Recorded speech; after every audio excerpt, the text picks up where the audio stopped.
Hello and welcome to the Can't Blue podcast, sponsored by NordVPN until the end of the season. If you want to hear more about NordVPN, there's a link in the podcast description and you will hear from them later in the episode as well. I'm your host for this one, Dan Rolinson. I'm joined by John Townley, back from Bodymoor Heath to discuss Aston Villa versus Wolves this Saturday. John, how are you, mate? Doing well, thank you, Dan. Really looking forward to the game on Saturday. Good opportunity for us to, start picking up those, one of the 5 or 6 wins we need to finish in the top 5, and then you're looking at, where our Spurs compared to us at the end of the season. I'm going to jump straight into it here, but I wrote a piece early on Friday morning, basically talking about the fixture congestion at the end of the season, which could work for Villa, may not work for Villa. Tottenham could have 2 games in hand when Villa have 4 games left to play in the season, so they could have 6, that sort of thing. So, if you could link that actually down in the comments, that would be good. Yeah. Basically, just I'll put it next to the NordVPN link, John. Please do. Just outlining what is going to happen at the end of the season, because it's all a bit up in the air at the moment. There are a lot of fixtures that need to be rescheduled, different bits. But if Villa can, just do their business in the next 2 weeks, obviously we play Wolves, then we play Brentford. We have Bournemouth coming up down the line. If we can get through those games at home, we'll be in a decent position to achieve our goals this season. But obviously, we can't look too far forward. Wolves is going to be a very difficult game this weekend. We'll touch on it, but they are without a few players themselves. But they're going to probably play for a draw at Villa, I'd have thought. They're a very counter-attacking team anyway. It'll be a difficult game, but I'm looking forward to it because I'm confident that Villa can get a win, but what would be a really important win as well. And a great answer to the question, John, how are you? Which I like about. To be fair, I want you to go straight into it because I've got a bit of a sore throat. So let's crack on straight through this. A quiet press conference in terms of numbers at the press of today. You said before we came on air, not loads of questions asked. So what was the main takeaway besides the injury news, which we always do separate? What else was there? I'm just laughing because when you said how are you and stuff, my answer to that wouldn't change if someone spoke to me down the road. I would still say something along the lines of here the permutations for Villa to finish in the top 4, by the way. It's neither on a podcast. It's just not a lot else happening in my life at the moment. By the way, the traffic on the motorway today, wow. Oh, this is what we really want to talk about. Seems bad everywhere. It's Good Friday, isn't it? People are going off on long weekends and stuff. It usually takes me about half an hour to get to Bodymoor because I'm not I live kind of south of Birmingham, but it's I don't know. It took me about an hour and 20 minutes today, so I left enough time. And then the press conference itself was brought forward by half an hour, so good thing that I did leave enough time. This should have been the answer to the first question that you asked me, I think. Yeah. Press conference, it was quiet, not because people didn't make it on time, but just because there's lots of games going on in the Championship. So we mentioned the one that it's a weird scenario for us to be filming this preview. It's 5:15. Yeah. For us, this is coming out on Friday evening. It's obviously Good Friday, which is a football day. It feels like a Saturday, doesn't it? A football day for the EFL at least, anyway. So this is like us filming a match preview for a Villa game at 5:00 on a Saturday when all the other teams are playing, which would be weird. Birmingham City just lost in the last minute to a wonder goal, which is, however, whichever way you want to dress it up, that's good, isn't it? That's funny. Yeah, I saw the goal because I had the goals come through on the Gillette, and it was a fantastic goal from Jimmy. I don't know if he's left-footed. Even if he is, outrageous, and he won't be doing that again. That relegation fight in the Championship at the moment is, it must be about 8 or 9 teams in it. Yeah, it's very tight. I think Blues are actually okay come the end of the season. The fixtures aren't amazing, but there's a lot of lose every week, though. I know this isn't a Blues podcast, and I don't want it to be too anti-Blues because we said a few weeks ago we don't really care what they get up to. But every time I check the results, it feels like they've lost. Yeah, and you only bring it up because it happened 10 minutes ago as we recorded. Yeah. So, I think they'll probably be all right, and they'll kind of kick on under their new owners, that sort of thing. I don't know what they'll do next season, but I think they'll probably stay up. And then they'll be in their 70,000 capacity new stadium in a couple of years. Super stadium. No, on the presser, lots of people were broadcast people, journalists, etc., were at games from the Championship today. So it was quite quiet, meaning that the stuff that we can talk about and again, the embargo stuff, so the bits that will come out at 10:30 tonight, they'll be on Birmingham Live on Saturday.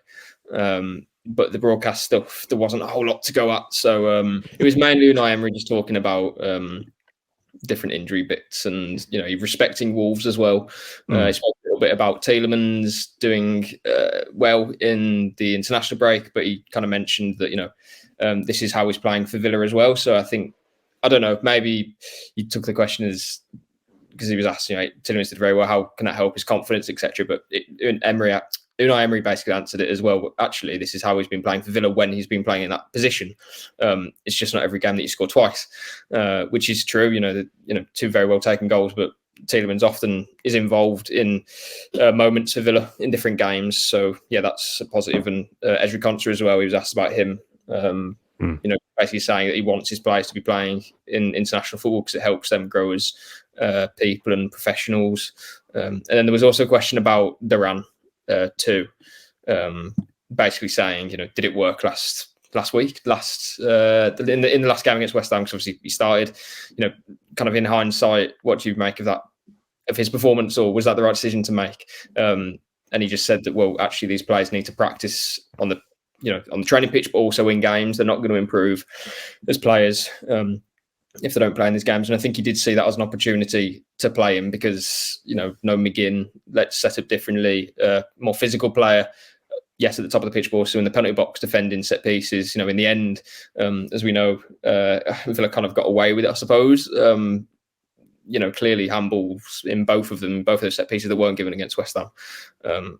But yeah, he was happy with his performance, and he just said that there need to be taking experiences. Rodgers as well, those younger players. So yeah, mainly just a lot of respect for Wolves though. So that's the kind of flavour from what was a short broadcast section on the press conference. To be fair, yeah, Wolves is an interesting one, isn't it? Because I think we did our season preview, and did we both have Wolves in the bottom three? I think I possibly did. I think I probably did as well. But that wasn't an unusual opinion at the time. Wolves had a disruptive summer, lost a lot of players, obviously changed management near the start of the season as well. And I think most people at least tipped them to be in a struggle in the bottom 6 or 7 maybe. I don't want to say the words that I'm about to say, but if they were to beat Villa on Saturday night and results go their way, they could be 7th and pushing for a Europa Conference League finish this year. So massively surpassed expectations, and Wolves deserve credit for that, to be fair. Yeah, they've won 3 of their last 5 against teams starting the day in the top 5 as well. So that's, what I would say is, for example, they beat Tottenham. I don't think they're winning that game against Tottenham without Neto, or I presume Hwang was playing, and Cunha. I don't know exactly, but Neto particularly, he's dynamite Neto. He reminds me of a little bit of Gareth Bale without the kind of outrageous, long, kind of expected efforts and whatnot. But yeah, he's a very good player. He won't be playing. Neither will Hwang. Cunha will probably trained, didn't he? He'll be in the squad, I'm sure. But yeah, whether he plays 60 minutes or he only plays 30 minutes, obviously Wolves play on Tuesday, I think, as well. So that will be in O'Neill's thinking. But actually, they're missing. I've said all of that, but they're missing Craig Dawson. I think is a big blow for them as well. Yeah, massive. A player who can be a threat. Well, a threat in our box, but also get his head on everything in his own defensive third. So, yeah, Wolves like to defend deeper.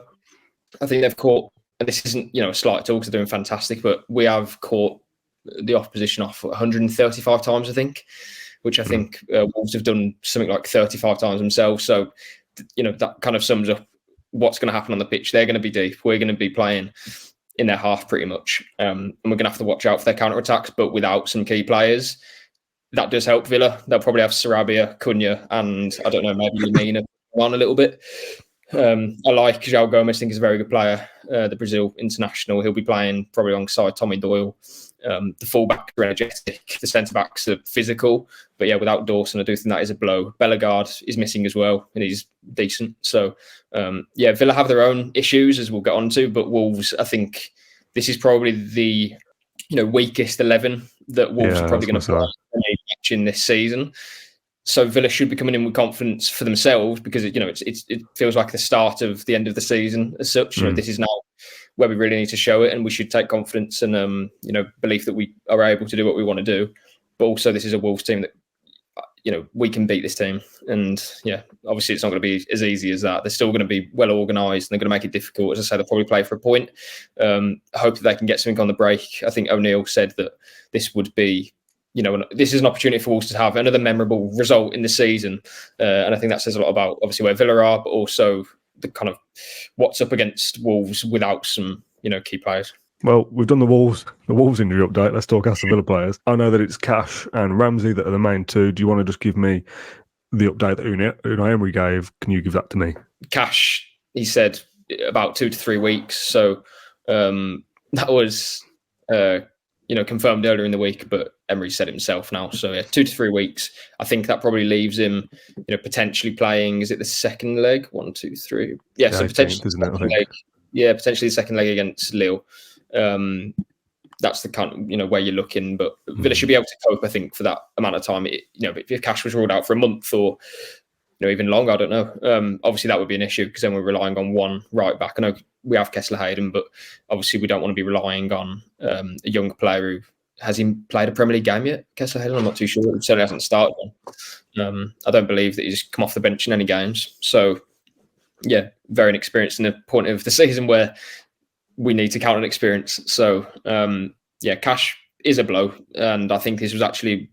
He was kind of coming into his best form of the season. I thought he played very well against Ajax, very well against West Ham when he came on as well. So that is a blow, but could have been worse. That's how you'd probably categorise that one. And then Ramsey is back. Not fully fit by any means, but I'd like to think he'd be in the squad at least tomorrow. Whether he'll start or not, probably not, because he's not going to be, as I say, fully fit. And I don't think Villa want to take any unneeded risks with him as well, because he's had this different niggly injuries with his foot more than anything else. So that needs to be managed, especially coming into the final knockings of the season. Really, where are we, like 8 weeks, 7 weeks away from this end of the season, and that will go quickly because we've got a lot of games. We need a full squad. Obviously, we won't have that, but as full as we possibly can. So we need to manage these players. Does Ramsey have to play against Wolves for us to beat Wolves? I don't think so. It would obviously help, but as I say, we've got a lot on our plate coming up. I think we have 8 games in 4 weeks starting from Wolves. I don't think he'll be starting Ramsey, but he should make the bench. Let's do predicted 11, a little bit of a weird order for this, but as we're talking about changes, I suppose, for Villa with Cash not playing, who I thought has played. You okay there, John? Sorry. Cash not being available, obviously, for selection, who I thought has played well in the last couple of games that he's played in. Conte right back, Longley and Powell, or Carlos and Powell, and Dean, isn't it? That's the back four that we're going to be dealing with for the next couple of weeks. Yeah, Moreno or Luke Dean, either or. I would go Dean personally. I would go with Dean as well. And I've been a little bit surprised that he didn't start some of our previous games, actually. I think Moreno, whenever the team sheet's announced, it's kind of one of the ones that you look at and think, oh, Dean's on the bench again. And Moreno's starting. Not that Moreno's a poor player, but on any stretch of the imagination, he hasn't been as effective, I suppose, as what he was last year, probably for different reasons. But he's absolutely more than capable of, putting in a good performance. It's just that Luke Dean, I think, has been so good and so, reliable on that left side for us that it's, a bit of a surprise sometimes when Moreno starts ahead of him, especially because, as I say, we've got lots of games. They're going to chop and change, I presume, now in the coming weeks. But that should be the back line. I'd have thought Tielemans continues with John McGinn in midfield. I did write something saying, yes, I put something out saying, well, actually, this could be the game for Tim to finally make his first start under Emery in the league. Obviously started that Norwich game a few years ago under Gerrard. Maybe that was a reaction to watching Tielemans do what he did against England at Wembley. And as Emery said, he's playing like that for Villa. It's just that game was different to any other Villa game, if that makes sense. So, I'd have thought Tielemans continues with Luiz. I'd be surprised if Tim came in, but, I think it's definitely an option in this game, considering that I don't think there'll be a whole lot of space for the likes of Diaby and to work in. Unless Villa get the first goal, then those players will absolutely be, involved and important to maybe scoring more goals. But I think, I can imagine Wolves sitting in, Tielemans being very useful on the edge of the box, should we say, to try and pick passes and lock their defence. But no, I think, Luiz Tielemans, then further forward, probably Bailey on the right, Rodgers off the left, and Diaby and Watkins. Yeah, I don't think there's massive amounts of options, is there, at this stage of the season. That is probably going to pick itself, I think, barring any more injuries. Yeah, I think McGinn missing as well. We all know he's going to be out for the City game as well. But him not being there limits what we can do, because you can always think, well, can McGinn play higher? Can he play deeper? He's very versatile. So, him not being there is clearly a problem. But thankfully, we'll have him back the weekend after. And we'll head to City. City game going to be tough, I think. Well, obviously, but without some key players, with some holes in the team, it's going to be made. That'll be a real task. But let's just focus on Wolves for now. Now, you'll have to bear with me, viewers or listeners of the Claret Move podcast. Now, this is our first little sponsored advert section from NordVPN. For the YouTube audience and the audio listener audience, there'll be 2 different adverts played here. So this is the first time I'm doing it, so do bear with me if there's any kind of weird technical problems. So here's a little bit more information about our sponsors, NordVPN. Being a working from home bore can take its toll, so occasionally I swap my tracksuit bottoms for actual trousers and head into the office on the bus. Even from the top deck of the number 9, the graft never stops, sparking up my laptop to plough through a list of urgent business critical tasks. After all, the brilliant dad jokes I deliver on Claret and Blue don't write themselves. Of course, travelling by public transport and using public Wi-Fi on my phone hotspot makes me, my laptop and my hilarious gags susceptible to attack. Not anymore, thanks to NordVPN. Now I can craft my side-splittingly funny funnies without fear of lurking comedians hacking into my computer to steal my material and passing it off as their own on Live at the Apollo. To get the best discount of your NordVPN plan, go to nordvpn.com/Claret and Blue. Our link will also give you 4 extra months for free on the 2-year plan. There's no risk with Nord's 30-day money-back guarantee. The link you need is in the podcast description below. NordVPN is like me having my own little cyber bus bouncer. Oi, Baldy, shift. Although it still doesn't stop the big kids kicking me out of my own seat. Me and Matt filmed that a couple of weeks ago, getting on the bus, his stupid dad jokes, doing his tie and combing his hair in the mirror that was not a mirror, and it was the mishmash print. What a bizarre thing that to film, but it kind of sells the product hopefully and shows that this thing is useful, something we've all been using over the last few weeks in the build up to this sponsorship. They gave us codes and access to NordVPN accounts to, if we've got to talk about it, we've got to sell it, and I say sell it, you know what I mean? We've got to talk about it with some kind of authority. But it is useful, isn't it? As much as that advert was a bit of a joke from Matt, this is a product that we are getting some use out of. I'm very pleased that you didn't phone me and say, hi, can I come around to your house? And if you do, I'm going to say no. But it's a good advert, to be fair. But no, yeah, it is a very good product. Obviously, it won't be like a new thing for our viewers, NordVPN anyway. It's very popular, and I'm sure a lot of them probably use it already. But yeah, it's really good service. So yeah, I would definitely recommend it. Away from match day, up next on the Inside Bodymoor show. This section will be a little bit self-indulgent, I expect, but just a bit of a forewarning for those that are watching or listening to the podcast over the next week or so. I'm off for the entirety of next week for the first time. I worked out since September 2022 was the last time I had this many days off in a row, which is mental. But I get married next week, so I thought I deserved a bit of time off before and after that wedding day. So content may be a little bit all over the place next week, but we're still trying our best. I'm working very hard this week to make up for next week.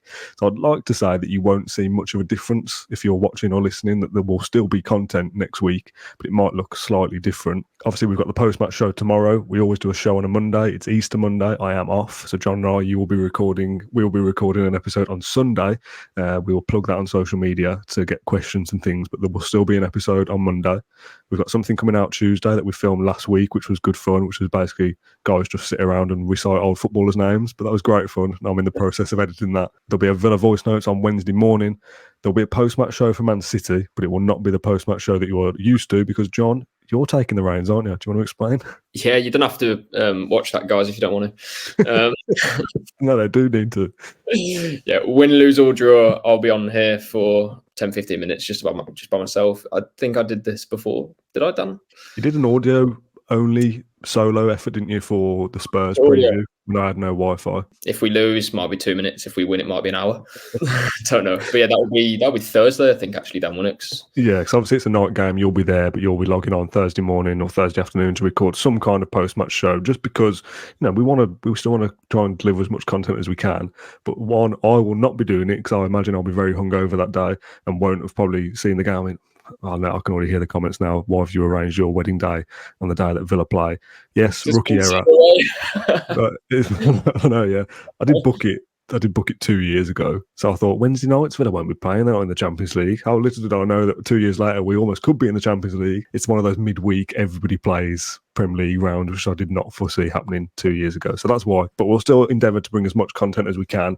I am back at work from the Saturday. So for the Brentford game, everything will kind of go back to normal. Let's end this show, John, with our predictions for Wolves.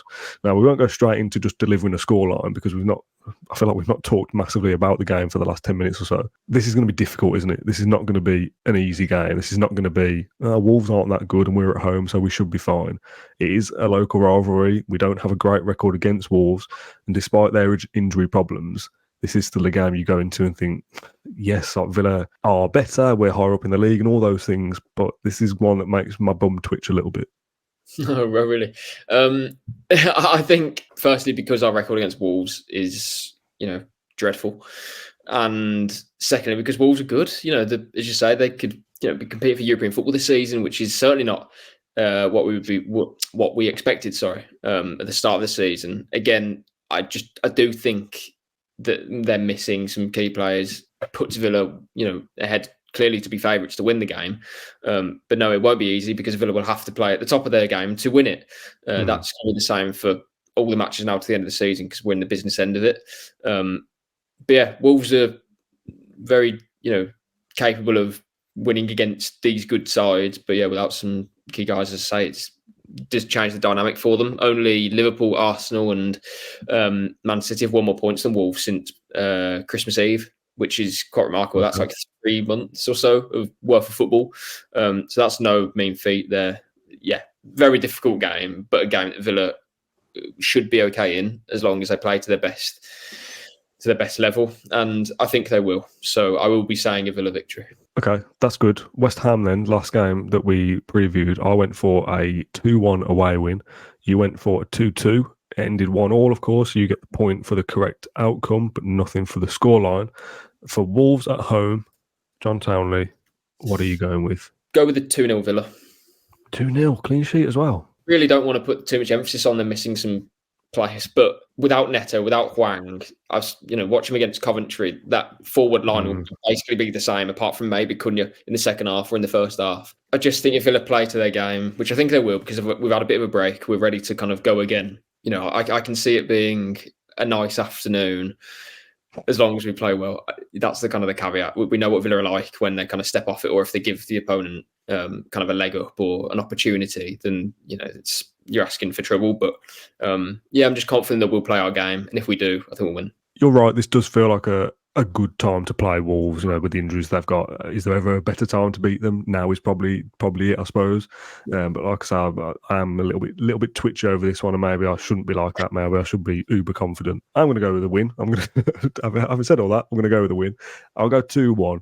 I still don't see us quite keeping that clean sheet just yet, but I will take, as the cliche goes, any kind of victory, however it comes, because it would be hugely important in kind of setting off our run into the end of the season. Myself and Matt Kendrick will be doing the post-match show tomorrow evening. It's a 5:30 kickoff, so it will be a late one. Kendrick's also recorded a Villa voice notes this afternoon, which will be coming out Saturday morning. So this is coming out Friday evening, Villa voice notes Saturday morning, post-match show Saturday night, Q&A Sunday for Monday, and then I'm off for the week. That's the schedule.